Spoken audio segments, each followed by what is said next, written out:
Welcome to ConciergeQ Conversations with Chantal Westerman. Hello, I'm Chantal Westerman, and welcome to ConciergeQ, the online travel magazine where you'll find the best travel information and all you want to know about wherever you're going. And one of the ways we do that is right here with ConciergeQ Conversations. ConciergeQ Conversations are intimate travel portraits with fascinating people from all around the world. We like to think of them as our local travel experts in the know. And please remember, you can always follow along with us at ConciergeQ.com. Today we're talking to somebody who I'm so excited about, I can't even tell you. Janet Hopkins. She was christened the Met Diva by her loyal following, and I'm certainly one of them. She's a celebrated mezzo-soprano with over 16 years of superb performances at the New York Metropolitan Opera. She made her debut there in 1991 in the Ghosts of Versailles, and had the Ghost of Versailles, I should say it the proper French way, and has returned on numerous occasions to grace the Met stage. She's toured with that legendary company in Japan 3 times, and while she was there, she gained even more critical acclaim by performing all sorts of solo recitals, and she just blew them away in Japan, which I love. She continues to thrill audiences, performing galas all across the United States. But get this is just so wonderful because it makes opera and her so much more accessible. She created a CD package. It's called Aria. And the package is this. It's a world-class wine, personally blended by Janet Hopkins from the Tulip Hill Winery, coupled with her own recordings of gorgeous classical Italian love songs. And they were all recorded at the historic Capitol Records in Hollywood. And that, to me, is something that makes opera so accessible in such a wonderful way. I love it, and obviously I'm in good company because it won critical acclaim from both the New York Times and USA Today. And if that's not enough, she was a bona fide hit with every single fan, and as I said, me too. And with all of that, I finally get to say, hello, Janet. Hi, Chantal. How are you? Did I go on too much? Do you think I'm a fan? I don't know if I can live up to all of that.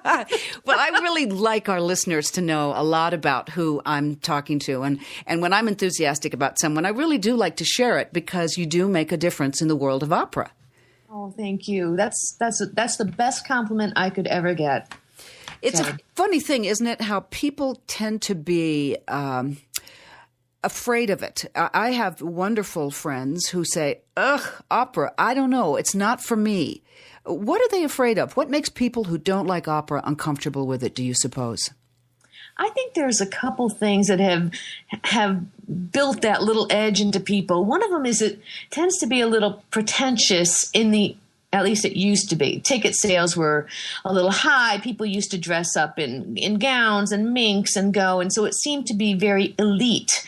Even though in Baroque times when opera first started, everybody went as a social medium and people weren't even listening to the music. There were parties, there were dances, there were all sorts of things going on, and the opera was just another thing in the background. So it kind of started as a very public social thing, and now it's grown to this fearful, it's a foreign language we don't understand. It's these fat ladies on stage in these big costumes just warbling away, and it's changed so much from that. There may have been an era where people thought that, but it's not that anymore. The world is actually working on bringing opera to the masses, and how do we bring it to a level where everyone feels comfortable with it? So many opera companies are doing the operas in English. They're putting subtext, they're putting super titles, things to help people understand the storylines. And the storylines are ones that never get old. Love, hate, jealousy, sex, all of these stories that we've had forever. They're the same stories, just revamped. You know, I think when you have to do what you're doing, which is a very competitive world, a very fierce world, very challenging, it requires so much discipline to be you. I've always had this notion that when someone does something as big as what you're doing, there had to be someone early on in your life who believed in you, truly believed in you, even if it was just one person that you're doing this for, that person who believed in you. Do you know who that was? Absolutely. And I can barely say it because it brings a lump to my throat, is my father. He was my biggest fan. He would love to hear me sing. He had an Irish voice, and he was crippled, and he used to lay in bed when he got home from work because he was so ill, and he would say, play me something. And I would go to the piano in the living room and I would play, and I'd sing really loud so that he could hear me in the bedroom. And as soon as I finished singing, he would start singing. And I say, why didn't you just sing with me? And he said, no, I wanted to hear you sing first. Now I'll sing it. So I had to play it again for him to sing. And it was just such a wonderful bond between my father and I. So I love that story. I just love that story. It's so beautiful. All right, this is just a little bit of an embarrassing question, but since I think of you as my sister, when you're in the shower, what do you sing? Do you know, I never sing when I'm in the shower. No, you have to sing. No, unless I'm in a hotel room and I don't have an environment that I can really warm up before I have to go to a performance, and then I might do some hums and things. But otherwise, I tend to not. This is a sad thing about when you do something professionally. Some of the joy can be taken out in that I don't sing casually as much as I wish, or as much as people may think. Because when I sing, I think about it. So it takes a different element sometimes. What about in your car? Like when you're driving somewhere, do you ever get down and listen to Sheryl Crow or Katy Perry? Nora Jones. My favorite is James Taylor. Sorry, but love James Taylor. And, it's kind of fun to sing that stuff because I don't really care how I sound. Mm-hmm. And if my friends hear me, they're like, and you sing professionally? But I don't care. So that I'll do. I don't think anybody has said that to you. Really? Oh, no yes. way. Yes, they have. And influences. Where are you from in upstate New York? Whitney Point, which is right near Binghamton. Aha. We could be related. My mother's from Troy, New York. You aren't serious. I'm very serious. Girl, we could be. I'm convinced. Let's start the rumor that you're my younger sister. I love it. Oh, funny. So, and I'm thinking upstate New York, where my mom was from, where you're from. Who did you listen to there that swayed you towards opera? I wasn't interested in opera at all when I was in high school. I wanted to be a Broadway star. I used to go in my bedroom and put on some of the Broadway, especially Chorus Line was my favorite. I had taken tap dancing since I was about 5 years old up till age 12. And I would go in my bedroom and shut the door and put on my tap shoes and put my Chorus Line album on and imagine myself singing nothing, thinking about these people who didn't believe in me. And I'm like, yeah, well, this is what I think about you. Nothing. That's what I wanted to do. I have such a visual of that, Janet. I do. That's right. And I've got nothing. I've just got such a great visual. You're so great. Oh, okay. No, we go from your tap shoes to the Kennedy Center because so many places you've sung. I mean, on opera stages all over the world. You've sung with Placido Domingo. You've been in Japan. You continue to tour all over the world. But I still feel that there has to be something absolutely breathtaking about standing on the stage at the Kennedy Center. It's got to be different than an opera stage and an opera audience, wasn't it? Twofold. It was an incredible venue. It was a beautiful hall and a beautiful moment. But besides that, it was the piece that we were singing that also took it to a whole nother level. It sounds very corny, but I was transported when I sang. It almost like somebody else was taking over the singing and I was just a bystander. And it's an absolutely incredible feeling. That doesn't sound corny to me at all, because I can imagine one would be transported standing there in the center of the Kennedys, on the center stage. It's just remarkable. let's talk a little bit about the Defiant Requiem, because it is such a moving, beautiful piece, which is, of course, what you sang there. What else do you want to do with that piece? I mean, you could take it anywhere in the world. It's so close to you. It is, and I don't think I'll ever forget the first time I sang it, which was in Prague just a few years ago. Mm-hmm. And we sang it actually it's a piece that it's the Verdi Requiem that was sung by the Terezin prisoners. And we actually got to sing it in the stable where they did the performances. And there was so little damage during World War II to that area that you could still see the German writing on the wall and the frescoes that were coming through the paint. And the setting was so incredible. And then after we finished this piece, knowing that these prisoners sang this for their captors, but found inspiration in it, we walked to the train station where the deportation took place. And after the 16th performance of the Verdi in the Terezin concentration camp, many of these performers were sent for immediate extermination, so there would be no witnesses as to the Red Cross propaganda film that they had filmed during that performance. It's no way to not be moved and not to feel the anguish and yet the beauty that transported their souls out of that heinous location and that heinous life they were living into something beautiful that they could grasp. Yes. So when I sing that, I can't see anything but that I can't find the words for it. It's just too moving. It's too special, and it's something that I think that everyone needs to see for two reasons. First of all, to remember what the Holocaust was and how many, the 6 million lives of 6 million Jews that it took, but then 6 million of gypsies and homosexuals and people of faith that the Germans didn't believe in, all these different people that were swept up into this terrible life. It's to remember these things, but also to remember the beauty of music and the arts and what it gave to these people and how important music education is to our young people.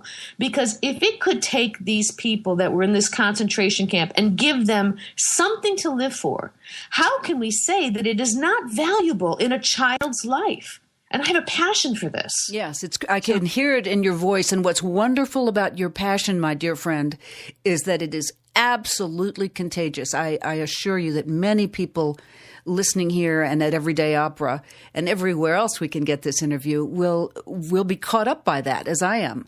Which brings us, of course, to your opera Utopia. Tell us about that.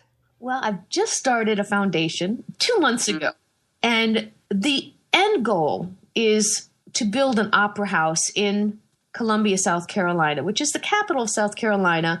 And though they have a lot of arts there, they've been hit so hard in this budget. And music has been cut from so many schools and from so many children that's something that I would like to be able to build and also have an outreach program in it so that free or low cost voice lessons and theater productions can go on there for the community.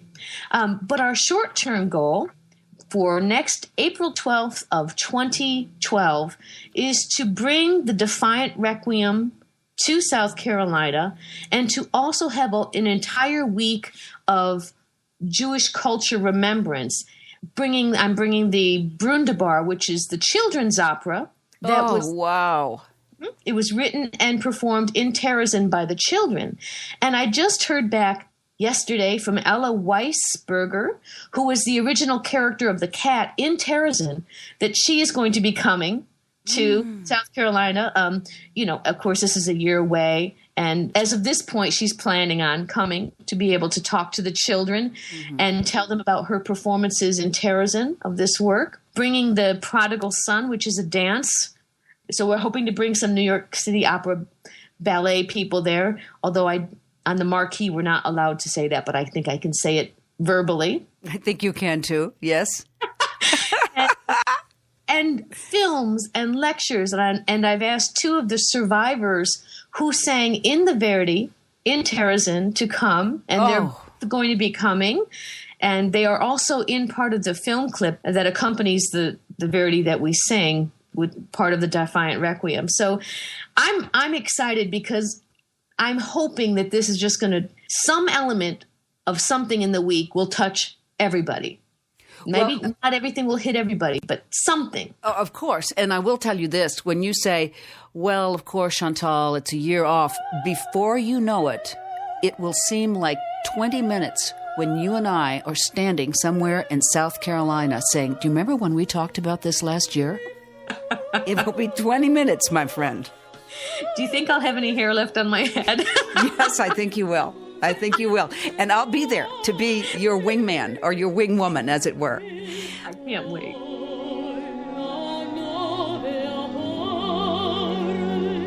Let's talk about your questionnaire because it's just so great. And of course, people can follow along with Janet's questionnaire on ConciergeQ.com because she has now become one of our local travel experts for New York City. Yay! Exactly. I love. First of all, I just love when you said your answer for what word best reflects the people of New York City, and you said enriched, which really is true. Mm-hmm. They are enriched, and I think they don't even realize it. Mm-hmm. It's just part of their world, and that's what's so wonderful is that you walk down the street and everybody knows what's going on, and everybody's. It's so casual that well, of course the opera's here, and of course this is happening, and of course it's just, doesn't everybody know that? It's a wonderful electricity that is through the air in New York. That's so true. What is the most creative, spiritual, or emotional place in New York City? It has to be Lincoln Center. We've got the opera, you've got the ballet, you've got the symphonies going on, and at Christmas time, when they put the tree out in the middle and the fountain is going and there's travelers and tourists visiting, and it feels like it just kind of puts its best foot forward, and all of the art, they're shaped, Lincoln Center is shaped like a U, and like everything is just pouring its energy into the very center where the fountain and where the tree are, and it's just an awesome feeling. And everybody should see that at some time in their life. And of course, the opera is such a vibrant home for the most creative and talented artists, dare I say, in the world. I mean, certainly people from all over the world come to the opera. Yeah, it seems to be a major goal in most singers' lives, I have to say. It certainly was in mine. Mm-hmm. So. Accomplished, my friend, accomplished. Yes. What's your favorite outdoor activity in New York City? Walking, especially in Central Park. Mm-hmm. There's the strawberry fields where, John Lennon's little area where it's dedicated to him is such a pretty little area. And you can walk down and there's a fountain down in there with its lots of stone steps. I don't know how to explain it to people, but you can go and just sit there and there's somebody who will be performing something down by that little fountain. You've got street musicians, you've got dancers, even just kids on skateboard doing all these tricks. It's so much fun to just go and sit and watch the world revolve around you and take a little time out and just let it keep going and let you just stop for a moment. And your favorite indoor activity in New York City? Oh, dear. Museums. Absolutely. And especially the Egyptian wing in the Met Museum. Mm-hmm. I don't know. There's something about walking with all the ancient artwork and the tombs and the little pyramid thingies in there. It's when I went to Greece once, I went at a time when the Parthenon was not blocked off, and I think it is now. But I was actually able to walk in among the pillars and to feel like I was walking where Aristotle had walked. Those kind of things. It's just it boggles your mind to feel how many existences have gone on. And if we're really being truthful, you and I have to confess we love that jewelry. Oh, girl. Oh, girl. I mean, really. The jewelry section of the Greek and the old stuff. I mean, those big, big earrings and the big, heavy gold necklaces. Don't you love them? Come on.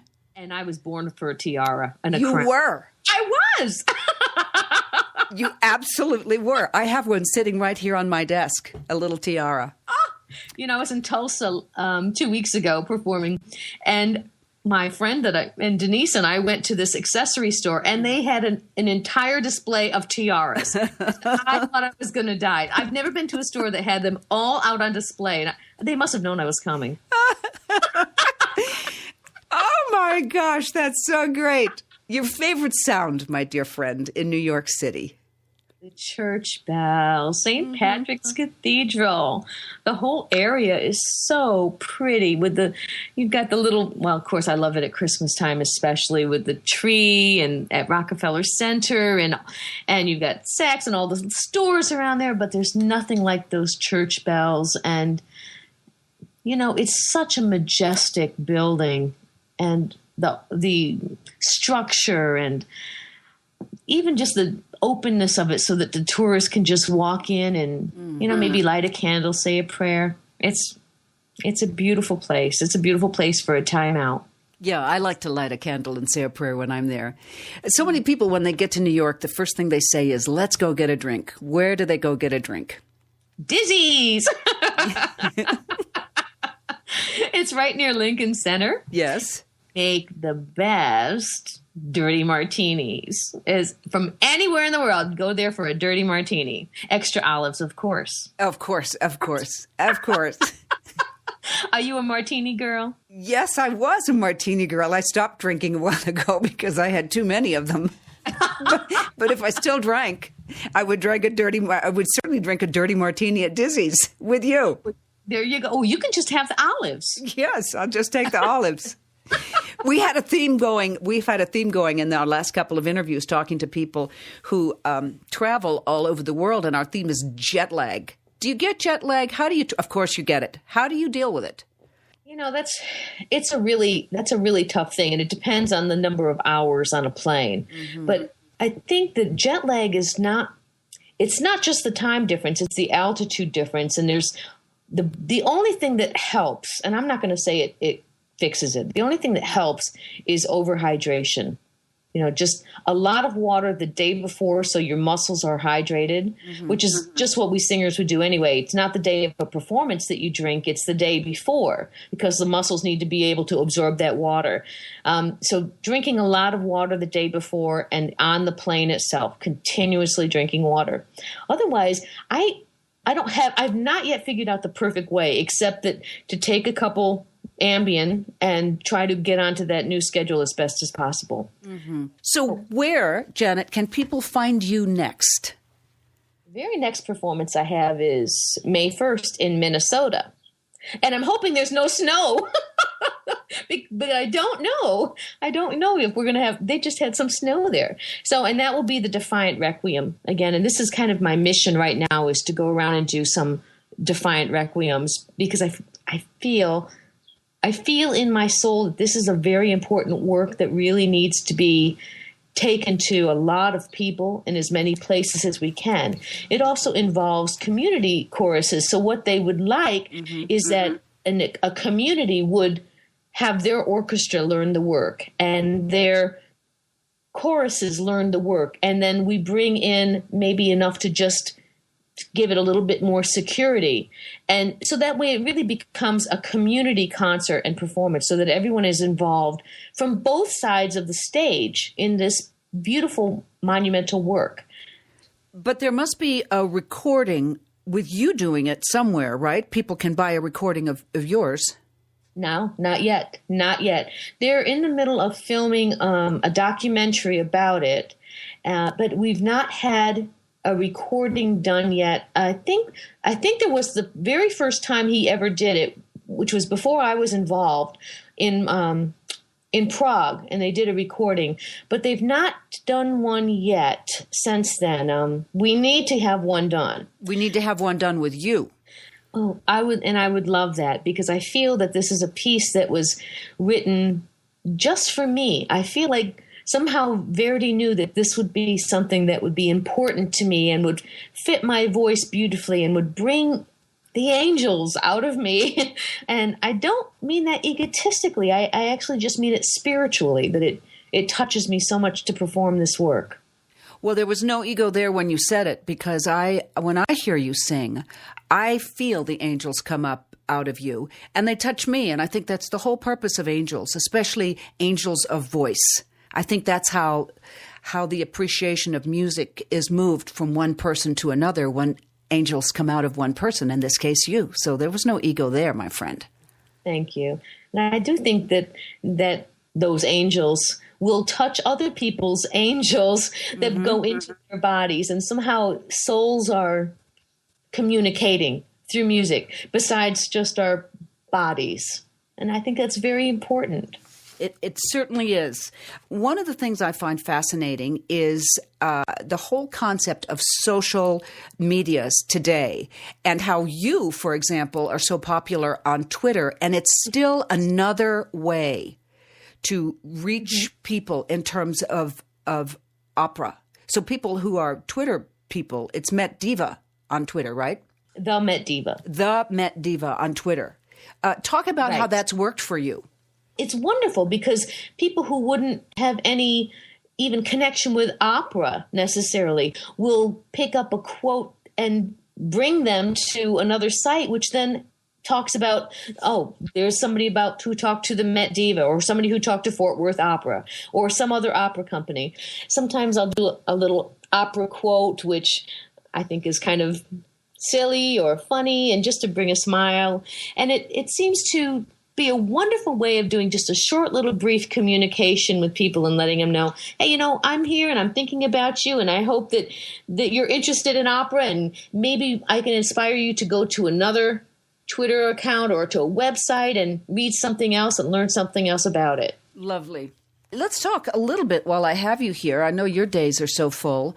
Let's talk a little bit about our partner, Everyday Opera, of which you are a great, great part. Oh, Lori Lewis, she had this wonderful vision, and it's grown so much from when we first started it, doing some live radio broadcasts on Friday afternoons. Now we've got a whole, Lori's developed into this whole program of 24/7 radio show, and I have the luxury and the honor of doing well, it first was a podcast, but now a radio program with Chef Bernard. And we do opera and food and wine and travel on our own little half an hour to 45-minute radio show. And it's wonderful because I will get to interview different opera singers, and then Chef will create some kind of a fabulous dish from the country that the opera is based on, or of the characters in the opera, and we do a nice little tie-in, and it's fabulous. Everybody should go to everydayopera.com. It's so much fun. Yeah, they should, because your show is so much fun. It's great to listen to. It's so interesting. When I listen to it, I am not only entertained, at the end, I'm starving. Just so you know. Well, I know you have a big day and a big life, and I thank you so much for the time that you have given us here at ConciergeQ.com, and I hope you'll come back lots and lots. Oh, my pleasure. Thank you so much. I enjoyed it, and I cannot wait to see you in South Carolina on April 12th, 2012. Oh, you will. You will. And probably you'll see me before that. Thank you so much. Okay. Bye, Chantal. Thank you. Bye. Please remember, you can learn even more about Janet Hopkins and her wonderful insider tips for New York on ConciergeQ.com. And you can hear her show on everydayopera.com, which is just a great, great listen, let me tell you. And if you want to know about Janet's schedule, where she's headed, what she's doing, JanetEHopkins.com. And of course, you can always follow her on Twitter, which is lots of fun with her opera quotes and what she's doing. It's the Met Diva on Twitter.